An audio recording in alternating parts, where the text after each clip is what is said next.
প্রেমিকেরা কান করে শুনে নেই। ও আল্লাহওয়ালারা শুনে, আল্লাহর নবী সাল্লাল্লাহু আলাইহি ওয়াসাল্লামকে যারা গালি দেয় তারা মুসলমান হতে পারে না, নবীকে যারা গালি দেয় তারা মুসলমান হতে পারে না। আল্লাহর নবীর কথা আমাদের মনে পড়ে না। আজ শুনেন বিশ্ব নবী আমাদের জন্য কি না করে যায়। আল্লাহর নবী একদিন মা আয়েশা রাদিয়াল্লাহু তাআলা আনহার ঘরের ভিতরে শোয়া,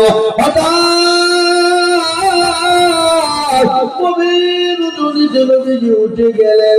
উঠে যাওয়ার পর আপনার জান্নাতুল বাকিতে গেলেন। জান্নাতুল বাকিতে যে আল্লাহর দরবারে দুখানা হাত দুটো করে দোয়া করে বলে, আল্লাহ আমার উম্মতের জীবনের গুনাহগুলোকে তুমি মাফ করে দাও। কে দোয়া করছেন না? কে? রাসূলুল্লাহ। আল্লাহর নবী দোয়া করছেন, আল্লাহ আমার উম্মতের জীবনের গুনাহকে মাফ করো। বিশ্বনবী হাতটা তুলে দোয়া করলে আল্লাহ ডাক দিয়ে বলেন, নবী গো আপনি কোনো চিন্তা করবেন না গো রাসূল, ও হাবিবুল্লাহ আমি আপনার উম্মতের একটা গুনাহকে আমি মাফ করে দিলাম। কি ব্যাপার?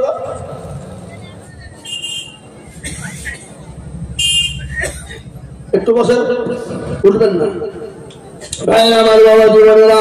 আল্লাহ নবী আল্লাহকে জানেন, আল্লাহ জানিয়ে দিয়ে বলেন, নবী গো আমি আপনার উম্মতের একটা গুনাহকে মাফ করে দিলাম। কিন্তু বিশ্ব নবী দোয়া বন্ধ করলেন না। আমার হাতটা তুলে দোয়া করে বলে, আল্লাহ আমার উম্মতের জীবনের গুনাহকে মাফ করে দাও। ও আল্লাহ আমার উম্মতি জাহান্নাম থেকে বাঁচতে পারবে না। জাহান্নাম বড় কঠিন, বড় কঠিন। আল্লাহ বলে, নবী গো আমি আপনার উম্মতের দুই ভাগ গুনাহকে মাফ করে দিলাম। সুবহানাল্লাহ। কিন্তু নবী তিনি দোয়া কিন্তু বন্ধ করলেন না। আমার হাতটা তুলে দিয়ে বলছে, আল্লাহ আমার উম্মতের জীবনের গুনাহগুলো কি তুমি মাফ করো। আল্লাহ বলেন, নবী গো আমি আপনার উম্মতি চারটা গুনার মধ্যে তিনটে গুনাহকে মাফ করে দিলাম। কিন্তু নবীজি আমি একটা গুনাহ জীবনেও কোনোদিন মাফ করব না। সব গুনাহ আল্লাহ মাফ করে দিবে, কিন্তু একটা গুনাহকে মাফ করবে না, সেটা করবো না। জোরে বলুন না। আমার মনে হয় এলাকার লোক শিরিক করে না? করে? এই দেশের লোক শিরিক করে ভাই? কথা কয় না? শিরিক কাকে বলে একটু জানতে হবে। আজকে আমরা আল্লাহ ছাড়া কাউরির কাছে ভালো মন্দর মালিক বানাই, আল্লাহ ছাড়া কাউরির কাছে মাথা নত করি, আল্লাহর কাছে কাউরির কাছে সিজদা করি। আল্লাহ ছাড়া কাউকে আমরা আপনার ভালো মন্দর ভাগ্যের মালিক বলে দিই। এটা হলো শিরিক। আর শিরিক কাকে বলে? যাদের 10 বছর বিয়ে হয়েছে বাচ্চা হয় না, চৌতলা বেলতলা গাছতলা মেঘতলা হলভরে লোনাঙ্গা পেটাঙ্গা আলাহাদি সালফি সাফি মালিকি কুচ্চগিরি ছোট পীর বড় পীর হঠাৎ পীর বালিশ পীর ডাল পীর কানা পীর দজ্জাল পীর ড্যাংরা পীর খিচুড়ি পীর বাপের জামা গায়ে দিয়া পীর তার দরবারে গিয়ে বলে, মেরে খাজা গোদ মে এক লড়কা বানা দো। আল্লাহ তো ফটাবো খাজা তো ফটাবো। বুঝতে পারলেন না? এ বাবা সন্তানদের মালিক কে? জোরে বলুন কে? রুজির মালিক কে? সম্পদ দেওয়ার মালিক কে? এ মুসলমান বাবাদের, তাই বলে আপনারা মনে করছেন মৌলবি নাকি আলেমের দুশমন, মৌলবি নাকি পীরের দুর্নাম করছে। না, আমি পীরের দুর্নাম করিনি। ও মুসলমান, পীর কাকে বলে? পীরকে তো জেনে নেন। হযরতে খাজা মাইনুদ্দিন চিশতি রাহমাতুল্লাহ আলাইহি কত বড় আল্লাহর ওলি জানেন? কত বড় আল্লাহর ওলি। হঠাৎ একদিন ভারতের জমিনে পা রাখলেন, 90 লক্ষ কাফের হাতে গাও দিয়ে মুসলমান হয়ে গেল। মাকে গিয়ে বলে, মা গো আজকে আমি বড় আনন্দিত গো মা। বলে, কেন রে বেটা? বলে, কেন কেন কেন? আজকে আমি বড় খুশি হয়ে গেছি। আজকে ভারতের মাটিতে 90 লক্ষ কাফের আমার কাছে দিয়ে মুসলমান হয়ে গেল। মা বলে, বেটা এটা তোর আনন্দ আমার আনন্দর বেটা। বেটা বলে মা গো এটা তোমার আনন্দ মানে আমার আনন্দ। ওগো মা জননী শুনে না, ওগো মা তোমার আনন্দ মানে আমার আনন্দ। মা বলে বেটা রে কেন আমার আনন্দ তুমি জানো? ও বেটা কেন করে শুনে না? তুই যে আমার করে জানো সন্তান মায়ের অব্দি, তুই যখন আমার করবি চিনি রে বেটা। আমি যে তোর মা, আমি কোনদিন তাহাজ্জুদের নামাজ এক ওয়াক্ত কাজা করি নাই। সুবহানাল্লাহ বলো। এ বাবা আমাদের দেশে এরকম কোন মা আছে যে পেটে সন্তান নিয়ে নামাজ তো দূরে করে তাহাজ্জুদ তো জীবনে পড়বে না, এরকম মা আছে? কথা বলে। আমাদের দেশে বাপজি বাচ্চা পেটে আসতে দেরি, ও কিন্তু হুকুম করতে লোককে দেরি নাই। কথা বলেন, ডাক্তার বলছে খবরটা আলোচনা করো না, কেন ক্ষতি হয়ে যাবে, নামাজও পড়া বন্ধ। কিন্তু সারাদিন বসে বসে সিরিয়াল দেখতে কোনো ব্যথা নাই। আপনাদের তো সবসময় নামে নাকি আছে? হ্যাঁ, শাশুড়িকে হোক, মাকে হোক, স্বামীকে হোক, ছেলেকে হোক, বোনকে হোক, নবাব শেষ নবাব জাতি হয়ে গেছে, পায়ের ওপর পা তুলে বসে বসে আপনার সিরিয়াল দেখে। ও মুসলমান, কিন্তু আমার নবী বলে গেছে কোন মহিলার গর্ভে যখন বাচ্চা এসে যায় সে জননী জানে বেশি বেশি করে আল্লাহকে ডাকে, বেশি বেশি করে নামাজ পড়ে, বেশি বেশি করে কোরআন হাদিস পড়ে, বেশি বেশি করে আল্লাহকে যে আল্লাহর জিকির করে, বেশি বেশি তাসবিহ পড়বে, বেশি বেশি করে নামাজ পড়বে। আল্লাহ বলেন ওই নারী আমার আল্লাহ তার দায়িত্ব নিয়ে ওই নারীর বাচ্চা নরমাল আল্লাহ প্রবেশ করে দেবে, তাকে সেটার কোনো প্রয়োজন কিন্তু হবে না। কিন্তু আমাদের দেশের মারা নামাজই তো পড়ে না। কি বলছেন আপনারা? পড়ে নামাজ আছে, নামাজ পড়ে না, সিরিয়াল টিভি নিয়ে তারা ব্যস্ত, কাজকর্ম ব্যস্ত। আমি আপনাদেরকে শোনাবো ইনশাআল্লাহ। বসুন বলে বাবা আর কি বলে বেটা রে, তুই যে আমার কলিজার সন্তান, কলিজার টুকরা। ওরে বেটা আমি যে তোকে আমার বুকের স্তনের 2 বছর দুধ পান করিয়েছিলাম, আমি যে তোর মা, আমি কোনদিন বিনা ওযুতে একদিন তোকে স্তনের দুধ পান করাই না। সুবহানাল্লাহ বলুন। মুসলমান আল্লাহর ওলি কারা আল্লাহর হুকুমকে মেনে না, আল্লাহর দিনকে মেনে না। আমি পীরের দুর্নাম করিনি। আজকে আমাদের দেশে কিছু ভণ্ড পীর বেরিয়েছে, নামাজ নাই, রোজা নাই, কুল নাই, কলমা নাই, উত্তর দক্ষিণ কিছু নাই। তাদের দরবারে গেলে নামাজ লাগে না, তাদের দরবারে গেলে কোরআন পড়তে হবে না, তাদের দরবারে গেলে আপনার নামাজ রোজার প্রয়োজন হবে না। ও মুসলমান, একটা কথা বলবো হয়ে গেল। আমি আর একবার বলেছি বাবা, বাঁকুড়া জেলার নাম শুনেছেন না? বাঁকুড়া জেলা সোনামুখী বলে একটা জায়গা আছে বাবা, ওই এলাকায় একটা জায়গাতে এক সাধু বাবা বসে আছে। কি বাবা? সাধু বাবা, যার মাথায় জল দাঁড়িতে ঝট, গায়ে চলার চট করে বসে আছে রে বাবা। হাতে এরকম করে মাল দিয়ে ডলে আর কলকাই ভরে চোখ টান দেয় আর বলে মদিনা যাবো কেমনে, মনে হচ্ছে মদিনা তার বাপের ঘর। চোখগুলা মোটা মোটা হয়, কিসে দাম দিছে? গেজা। এ বাবা গেজাই মারে টান, আরে এমন গান ধরেছে, আইনা বাবা কারি, আইনা বাবা, আইরে বাবা, আইনা কারিগর, আইনা বসায় আছে বাবা কলমের ভিতর। কি বুঝলে? নামাজ পূজা লাগবে।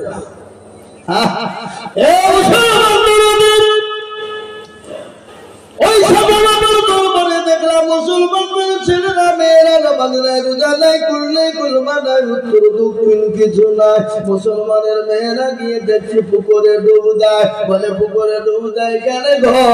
বলে হুজুর গো যাদের বিয়ে হয়েছে বাচ্চা হয়নি, ওই পুকুরে ডুব দিলে তাদের বাচ্চা হয়ে যাবে। আমি বলছি তাই নাকি?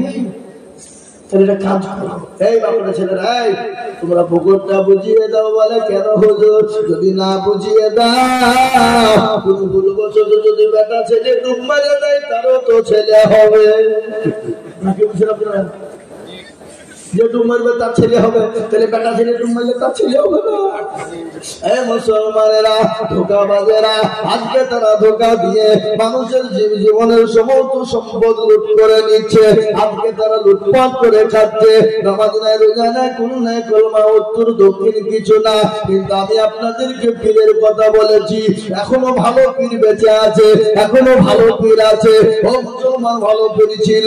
আল্লাহু আকবার, মাহবুব সুবহানাহু কুতুবে রব্বানি বড় পীর আব্দুল কাদের জিলানী রহমাতুল্লাহ আলাইহির একটা ঘটনা মনে হয়ে গেল। কি বলবো না, বলবো না, খাজা মঈনুদ্দিন চিশতি সুবহানাল্লাহ, বড় পীর আব্দুল কাদের জিলানী রহমাতুল্লাহ আলাইহির একটা ঘটনা। তার আব্বা জানের নাম ছিল আবু সালেহ জানি মুসা রহমাতুল্লাহ আলাইহ। একদিন তিনি খোদার তরনা পানি পান করার জন্য আপনার নীল নদীর ধরে পানি পান করবে বাবা। ইতিমধ্যে একজন খোদার তুলনায় তিনি সহ্য করতে পারেন না, একটা আপেল বেঁচে আসছিল, আপেলটা তিনি তুলে খেয়ে নিয়েছে রে বাবা। তিনি খেয়ে নিয়েছে। খাওয়ার পরে তিনি মনে মনে ভাবছেন, আল্লাহ আমি কার আপেল খেলাম, কে দিল, কোথা থেকে এলো? আল্লাহ আমি তো বিপদে পড়ে যাবো কাল কিয়ামতের দিনে। আল্লাহ সে যদি আমার কাছে চাই, আসামির কাঠ করে দাঁড় করে দেয়, আমার কি ভাব হয়ে যাবে। পানিতে ভেসে আসছিল। কিন্তু আমাদের ভিতরে অনেক নেতা আছে, আমাদের ভিতরে অনেক বড় আছে, আমাদের দেশে অনেক মাতাব্বর আছে, আমাদের দেশে অনেক চাচা আছে, আমাদের দেশে অনেক দাদা আছে। পরের মালকে লুটপাট করে খায়, পরের মালকে চুরি করে খায়, এতিমের মালকে ভক্ষণ করে খায়, এতিমকে না দিয়ে মানুষের মালকে ঠকিয়ে খাই। আছে না নাই? আপনাদের দেশে নাই নাকি? এদেশ আছে? এ বাবা, গরিবের মালকে লুটপাট করে খায়, মানুষের হককে নষ্ট করে দেয়, হককে নষ্ট করে দেয়। কিন্তু শুনেন,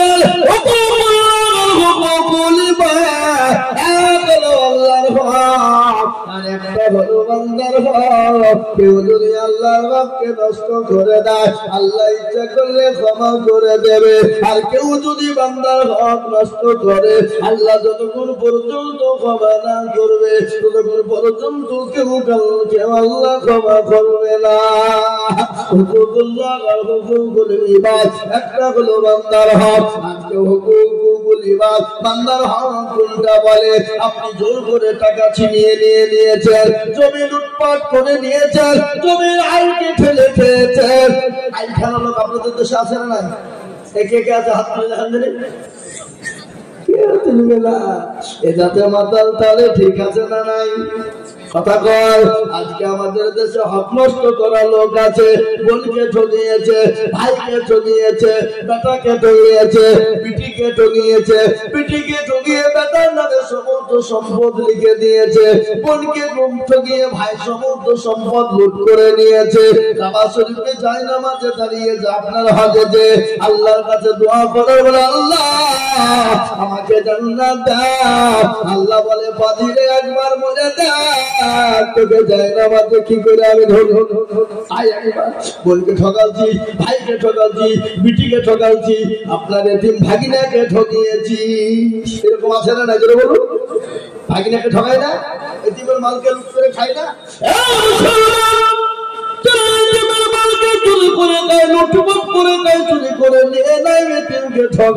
আল্লাহর নবী বললেন, সে মাল খেলো না আগুন খেলো, তার পেটটা যারা আগুন দিয়ে পুরো লোড করে নিল। আজকে আমাদের ভিতরে এরকম লোক আছে না নাই? ধরে বলো ও মুসলমান, ধরো দিন আল্লাহু আকবার। আল্লাহর ওলি কাকে বলে? তিনি বললেন, বাবু আমিও খেয়ে নিলাম কার গো। আল্লাহ যদি কোনোই মালিক আমাকে ক্ষমা না করবে, আল্লাহ তুমি তো আমাকে ক্ষমা করবে না। ও মুসলমান দরদি আল্লাহওয়ালা, আল্লাহর বান্দা কেমন করে শোনালে তিনি আপনার খোঁজে খোঁজে খোঁজে খোঁজে বাগানের মালিকের বাড়িতে পৌঁছে গেলেন। বাগানের কাছে যখন খোঁজে পৌঁছে গেলেন, বাগানের কর্মচারীদেরকে বললেন, এ বাগানের মালিককে বলো না। বলে তুমি কি, কোথা থেকে এসেছো, কি নাম, কি পরিচয় তোমার? বলে আমার পরিচয় যাই হোক, তোমরা একবার আমাকে বলো এ মালিকের বাড়ি কোথায়, কোন জায়গাতে বাড়ি? কর্মচারীরা বললো, ভাই গো এই রাস্তা দিয়ে তুমি চলে যাও, বাড়িটা দেখবা এ মালিকের বাড়ি। সঙ্গে সঙ্গে তিনি হাঁটা ধরলেন, ওই বাড়ির কাছে গিয়ে তিনি পৌঁছে গেলেন। বাড়িতে গিয়ে বেরোদা সালাম দিয়েছে। সালাম সালাম বুঝেন না? এ বাবা, কারো বাড়িতে গেলে কি করতে হয়? সালাম দিতে হয় না? এটা কে শিখিয়েছে? জোরে বলুন রাসূলুল্লাহ। বাবা যায় মুরব্বিরা, একটু বসেন, একটু বসেন, উঠেন না, একটু বসেন। আমার বাবা জীবনের আল্লাহ ওয়ালারা, কারো বাড়িতে গেলে সালাম দিতে হয়। আমাদের কিন্তু সালাম ফালাম লাগে না। আছো বলে তোমরা তো হুড়ুহুড় করে দিবে। চাচা আছো, চাচি আছো, ভাবি আছো, হুড়মুড় করে। কিন্তু শরীয়ত বলেছেন না, আগে সালাম দাও, তারপরে বাইরে থেকে খবর নাও, বাইরে থেকে খবর নাও, তারপরে যদি উত্তর না পায় নাম ধরে ডাকো, তারপরে দরজাতে থাবা দাও। ও মুসলমান দরদি, তিনি সালাম দিয়েছে বাড়ির মালিক এসে বলে, বলে আমি অমক কোথা থেকে এসেছো? বলে ও মালিক আমি আপনার কাছে ক্ষমা চাই। বলে বেটারে তুমি কি এমন অন্যায় করেছো বলো? বলে ওই বাগানের মালিক আপনি? বলে আমি। বলে আপনি আমাকে ক্ষমা করবেন, মাফ করবেন। বলে বেটা তুমি কি অন্যায় করেছো তুমি বলো? বলে মালিক খোদার করুণায় পানির পিপাসায় নিজের ধরে পানি পান করছিলাম, ইতিমধ্যে একটা আপেল ভেসে যায়, আর আপেলটা তুলে আমি খোদার তুলনায় খেয়ে। আমি মনে মনে ভাবলাম, আল্লাহ এ বাগানের মালিক যতক্ষণ আমাকে ক্ষমা না করবে, ও আল্লাহ তুমি তো আমাকে ক্ষমা করবা না। এই জন্য আমি আপনার কাছে ক্ষমা চাই, আপনি আমাকে দয়া করে মেহেরবানি করে ক্ষমা করবে। মালিক মনে মনে বলে, আরে আমার বাগানের পেটি পেটি পেটি আপেল ভেসে যায়। কত মানুষ চুরি করে না, কত কর্মচারী চুরি করে বিক্রি করে দেয়, কোনদিন আমাকে কেউ খবর দেয় না। আর একটা আপেল বেঁচে যাচ্ছিল, আর আপেলটা তুলে তার জন্য আমার ক্ষমা চাই। এই সত্যিকারে আল্লাহ বলি ভণ্ড তাকে পরীক্ষা করা লাগবে। বলে বাবা রে আমি তোমাকে ক্ষমা করে দেব, আমি তোমাকে মাফ করে দিব, কিন্তু বেটা শোনো আমি একটা শর্ত বলবো, যদি তুমি মেনে না।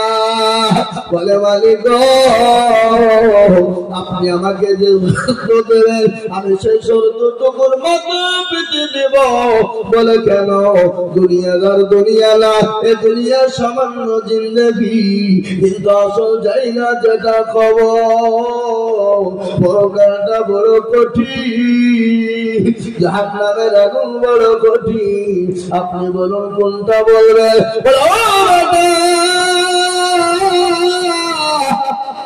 আমি তোমাকে ক্ষমা করে দিব, কিন্তু আমার বাড়িতে আমার বাগানে 5 বছর তোমাকে বাগান আগলে যেতে হবে, আমার বাগানে কর্মচারী হবে, আমার বাগানে তুমি কর্মচারীগিরি করবা। বলো বাবা করবা। সঙ্গে সঙ্গে নাম দিয়ে বলে মালিক গো আমি আপনার দোকানে আপনার বাগানে 5 বছর কর্মচারী করব। তিনি 5 বছর গোলামি শুরু করে দিলেন। দিন যায় রাত যায়, দিন যায় রাত যায়, সপ্তাহ চলে যায়, মাস চলে যায়, বছর চলে যায়, 5 বছর হয়ে গেল। মালিকের কাছে গিয়ে বলে, ও মশাই, ও বাগানের মালিক, আপনি আমাকে ক্ষমা করে দিন, ক্ষমা করে। আপনার আজকে 5 বছর পূর্ণ হয়ে গেল। মালিক বলে, এত সুন্দর সত্যবাদী ছেলে তোমার জীবনেও পাওয়া যাবে না, এত সুন্দর নেক বাচ্চা পাওয়া যাবে না। বলে, হ্যাঁ বাবা, আমি তোমাকে ক্ষমা করবো।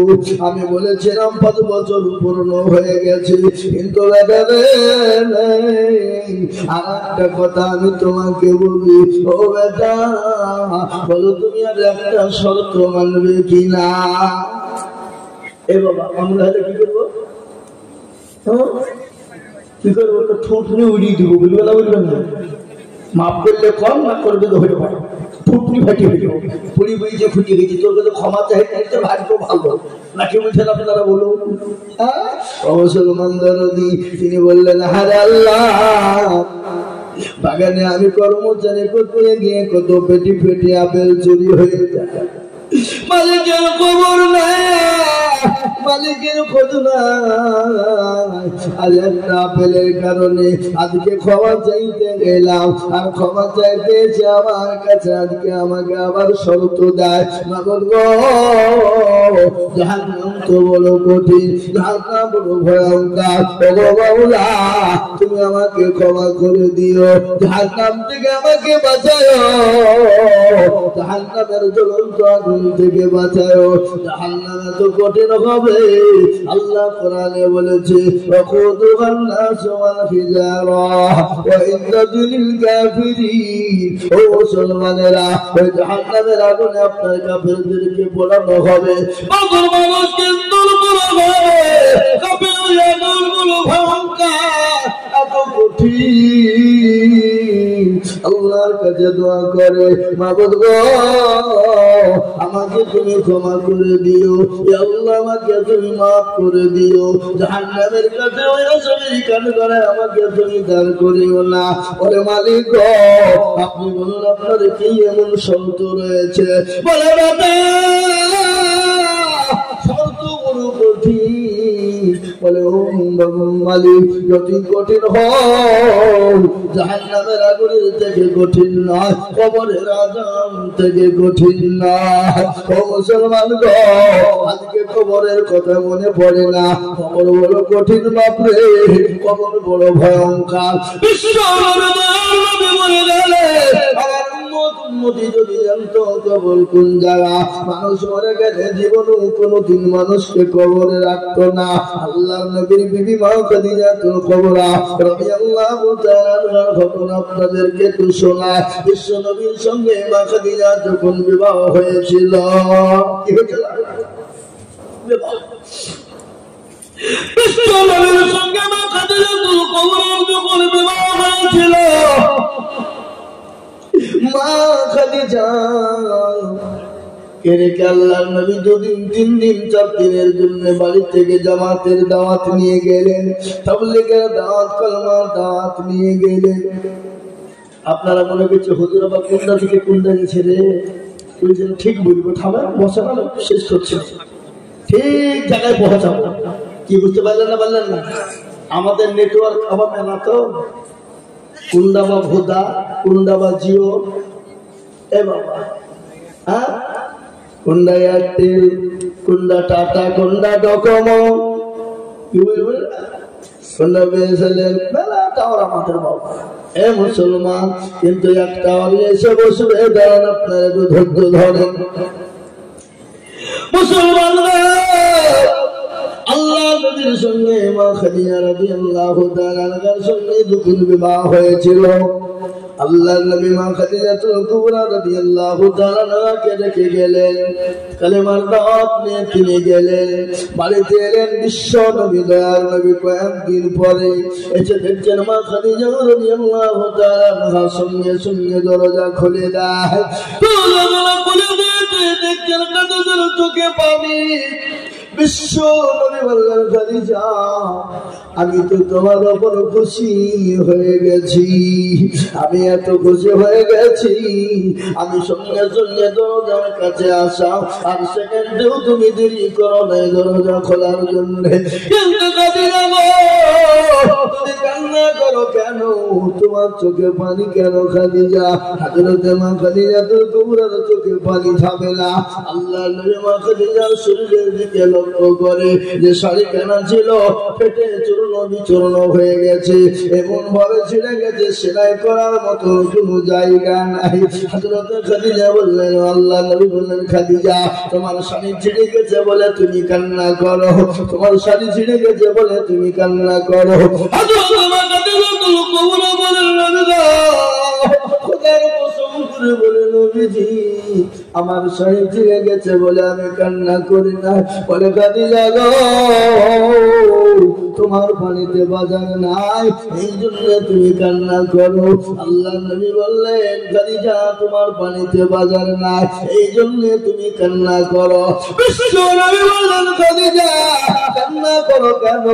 মা খাদিজা বললেন ইয়া রাসূলুল্লাহ ইয়া হাবিবাল্লাহ ও আল্লাহর হাবিব আমার বাড়িতে বাজার নাই এই জন্য কান্না করি না। বলে কান্না করো কেন বলো? বলে রাসূল গো আমি ওই কবরে কি করে একাই থাকবো খাদিজা? ইয়া রাসূলুল্লাহ আমি কি করে ওই কবরে থাকবো?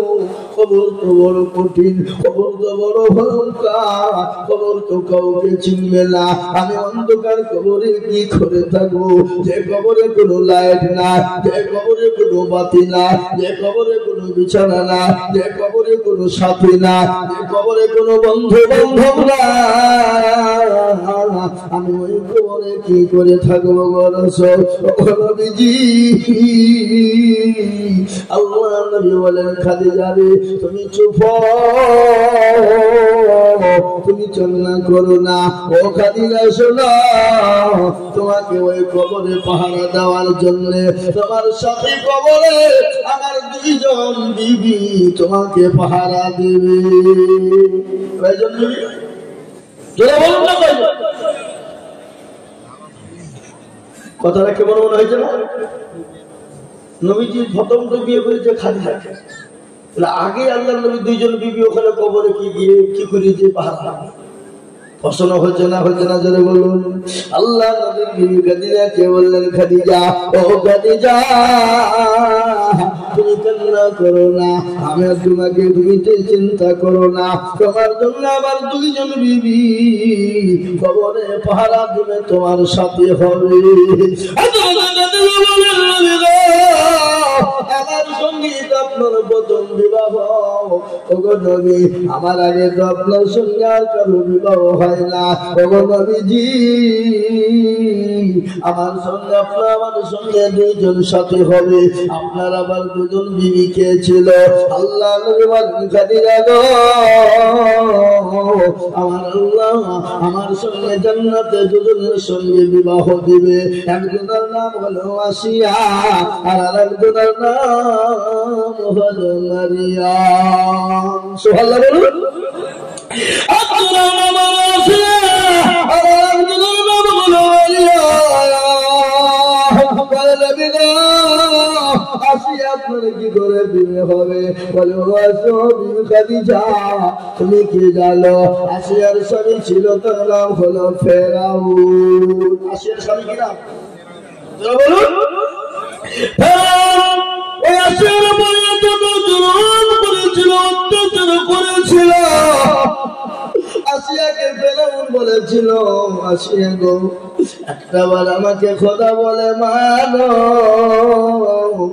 আমাকে একবার প্রভু বলে মেনে নাও, আমাকে স্রষ্টা রব বলে মেনে নাও, আমাকে প্রতিপালক বলে মেনে নাও। হযরতে আসিয়া বলেছিল স্বামী গো আমি তো আপনাকে স্বামী ছাড়া কোনো রকম ডাকতে পারি না, আপনি আমার স্বামী আমি আপনার বিবি। ওগো স্বামী আপনি যেটা বলবেন আমি সেটাই মানবো, কিন্তু আমি আপনাকে ছাড়া আমি আল্লাহকে ছাড়া কাউকে আল্লাহ বলে মানতে পারবো না, আমি আল্লাহ ছাড়া কাউকে প্রতিপালক মানতে পারবো না, আমি আল্লাহ ছাড়া কাউকে স্রষ্টা মানতে পারবো না।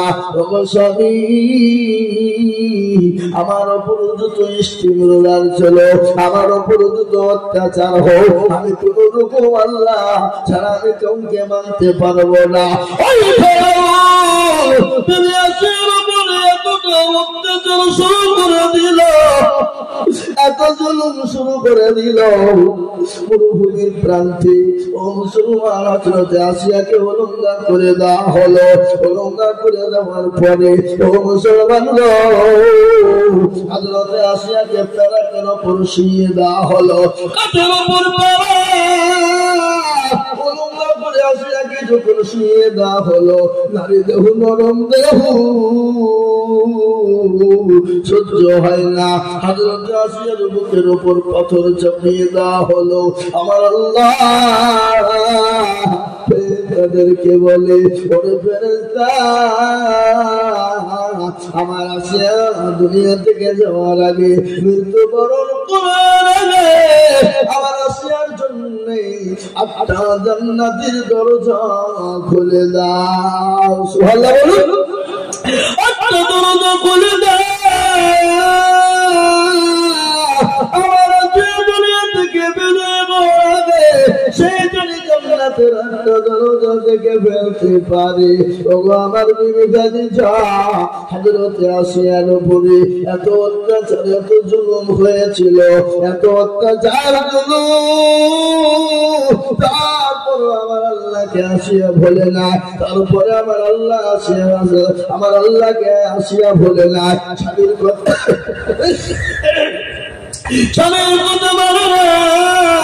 আমার আল্লাহ আসিয়ার জন্য জান্নাত ঘর করে দিয়েছে, আর জান্নাতের ঘরে আমার আল্লাহ আসিয়ার সঙ্গে আমার বিবাহ দিবে। জোরে বলুন সুবহানাল্লাহ।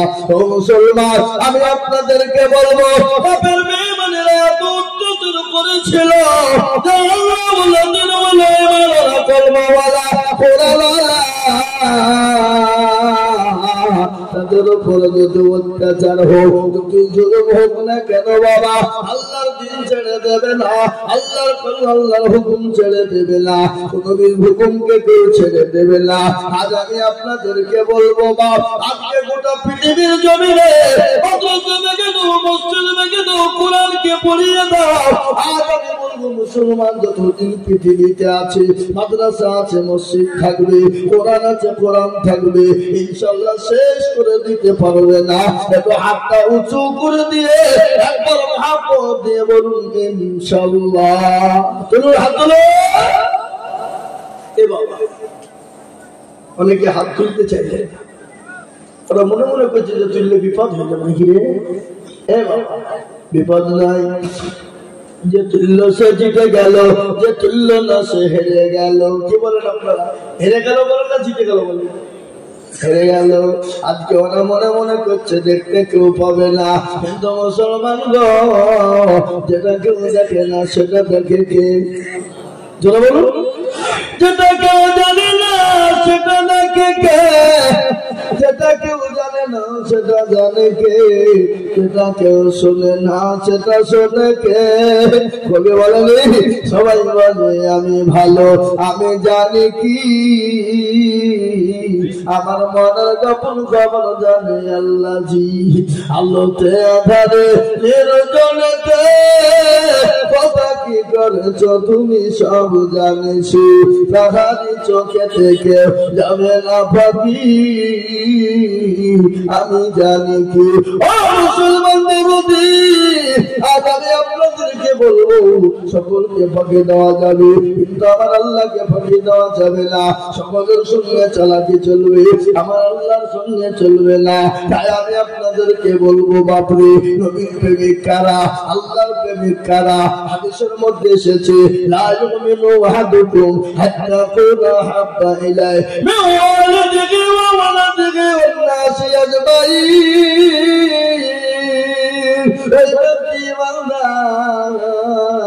ওই ব্যক্তি পরোজগার যার নিজের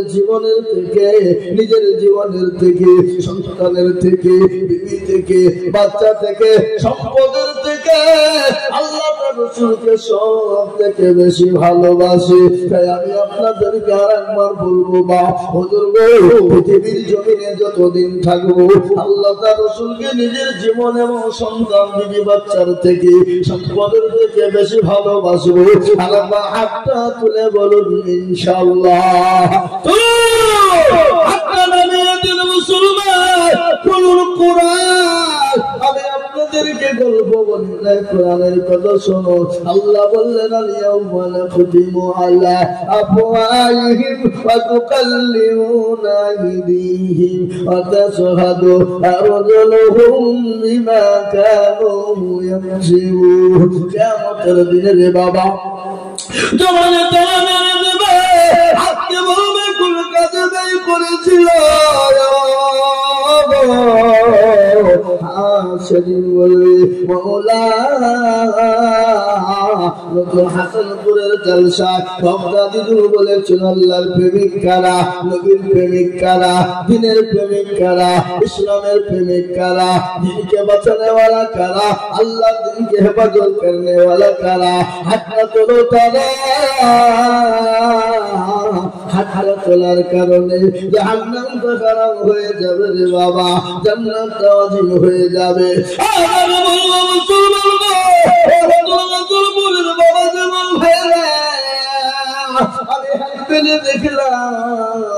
আল্লাহ ঘর মসজিদের উন্নতি কল্পে জালসা।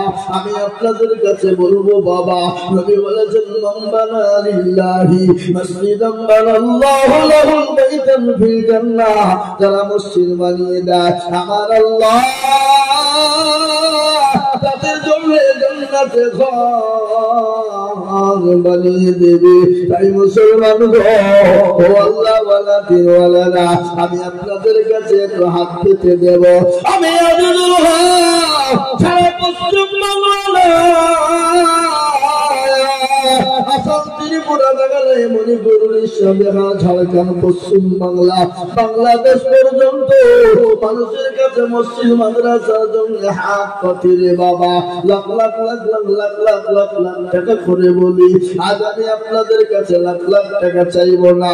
এই মজলিসের নামের পেছনে সামনে আল্লাহর দিনকে বাঁচাবা, আল্লাহর ঘরকে বাঁচাবা, আল্লাহর দিনকে জিন্দা রাখবা, আল্লাহর দিনকে হেফাজত করবা। ও মুসলমান, আপনি আমি চলে যাব, কিন্তু মসজিদ কিয়ামত পর্যন্ত থাকবে। স্বামী আল্লাহ একটু বসে খবরদারের মজলিস থেকে চলে গেলে এবার গুনাহ হবে, চরম গুনাহ হবে। এতক্ষণ গেলেন এবার বুঝতে পেরেছে মৌলবি আদায় করবে, চোখের উঠে পালায়, মানে শয়তান লাগিয়ে আছে। মা কি লেগেছে তোরা বলো? শয়তান ওরা মনে করছে থাকলে এবার বিপদে যাবে, চোখ পালায়। ও মুসলমান দরদি, আমি আপনাদেরকে বলব আল্লাহর মসজিদ বানানোর জন্য আমি আপনাদের কাছে 20,000 50,000 টাকা বলবো না, 10,000 করে চাইবো না। এই মজলিসের ভিতরে 5 জন দরদিকে বলবো ইসলামের খুঁটি 5 হাতের আঙ্গুল 5 বার আজান হবে। 5টা আল্লাহর বান্দাকে বলবো, বলে হুজুর গো আমার কাছে জান আছে মাল্লা, ও হুজুর পরে দিয়ে দেব অল্প অল্প করে। ও হুজুর ওটাকে দিকে চলে যায় আল্লাহর ঘরের জন্য। আমি মাত্র 5টা করে 1000 টাকার দাতা, আমি 5,000 করে টাকা দেখতে চাই বাবা। আমি একবার তাকবীর দেব, তাকবীর দেওয়ার সঙ্গে সঙ্গে হাতটা উঁচু করে দেব, বলে হুজুর গো আমি পরে অল্প অল্প করে দিয়ে দেব ইনশাআল্লাহ। একবার জোরে সবাই নারে তাকবীর, একটু জোরে বলে নারে তাকবীর। ও বা এত বড় মানুষের ভিতরে, এত লোকের ভিতরে আল্লাহর ঘর মসজিদটাকে বানানোর জন্য মাত্র 5,000 করে টাকা। কেন আমি জানি এর আগে কালেকশন ওরা করেছে বাবা। কালেকশন একবার হয়ে গেলে দ্বিতীয়বার কালেকশন করা যায় না। আল্লাহু আমিন কিনা। মাশাআল্লাহ, একবার জোরে বলি মারবি। আল্লাহ ছিল সর্বপ্রথম ৫,০০০ টাকা গোদা নিল। আমি তোমার করে আমি বান্দার দিও গো বান্দাকে তুমি সুখের জীবন। এরকম বান্দা যদি আর হইত আল্লাহ তুমি তারে দান কবুল করে নিও। ও মুসলমান, এই দেখেন ১ নম্বর ৫,০০০ টাকা হয়ে গেল। আমি আপনাদের কাছে বলবো বাবারা, লা ইলাহা ইল্লাল্লাহ মুহাম্মাদুর রাসূলুল্লাহ। এবার কেউ যদি বলে আমি লা ইলাহা ইল্লাল্লাহ বললাম, মুহাম্মাদুর রাসূলুল্লাহ বললাম না, যা মুসলমান হবে না? কথা কর না কেন? হবে? কোনদিন হতে পারে না। তাই আমি বলবো নাম্বার ২ আর একজন দরদিকে বলবো, কলেমার জোড়া করার জন্য বহু টাকা বহু দিকে চলে যায়, বিবি বাচ্চার পিছনে যায়, ছেলে মেয়ের পিছনে যায়, আত্মীয় স্বজনের পিছনে যায়। আল্লাহর ঘরের জন্য নাম্বার ২ আর একটা দরদিকে আছো গো ৫,০০০ টাকা। ইনশাআল্লাহ ও বা আর একটা আল্লাহর বান্দা ৫,০০০ টাকা দেওয়ার মধ্যে নাই ইনশাআল্লাহ। আপনি তুলে দিয়ে বলে হুজুর আমার কাছে জান আছে কিন্তু মাল নাই। ও হুজুর আমি অল্প অল্প করে দিয়ে আল্লাহর ঘর মসজিদের জন্য হাতটা বানিয়ে দেব, এমন কোন মুসলমান নাই গো। এই মজলিসের ভিতরে সর্বপ্রথম একজন দরদি মাত্র ৫,০০০ টাকা দিয়ে কলমার জোড়া করবো। নতুন হাসানপুরের মুসলমানেরা আল্লাহ আল্লাহ দিনের জন্য হবে না।